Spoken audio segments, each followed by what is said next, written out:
आज होता एकादशीचा दुसरा दिवस म्हणजे बारस आणि आम्ही निघालो होतो सेवागिरी महाराजांच्या मंदिरामध्ये दर्शनासाठी। तसं तर एकादशीला पण आम्ही आलोच होतो।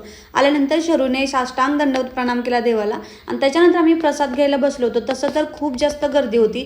एकादशीला, अमावस्याला आणि गुरुवारी खूप जास्त गर्दी राहते, त्यामुळे जेवणाची सोय खालीच केली होती आणि आम्ही सगळे प्रसादाला बसलो आणि त्याच्यानंतर इथं मस्त अभंग चालू होते आणि हे सगळं भजन अभंगाचे सगळा आवाज ना आमच्या घरापर्यंत येतो, त्यामुळे खूप जास्त प्रसन्न वाटतं। आज सकाळीच पप्पा आले होते, मग त्यांनी येताना आषाढ असल्यामुळं कापण्या वगैरे शंकरपाळ्यात सगळं काय काय आणलेलं ते सगळ्यांची चव घेतली आणि त्याच्यानंतर मम्मीला मी बरेच काय काय झाडं पाठवायला सांगितली होती।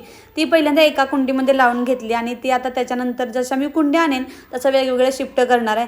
सोबतच आता 2 दिवसांनी हे पण येणार आहेत, मग जावई बापूंना आवडतात म्हणून आईने स्पेशली आळूच्या वड्या लावून दिल्या होत्या, पण ते येऊपर्यंत मला काय दम निघणार नव्हता, त्याच्यामुळे मी इथंच आळू वड्या पहिल्यांदा फ्राय करायला घेते आणि त्याची चव पण बघितली। तर चला आजचा मिनी व्लॉग इथेच एंड करते। Bye bye.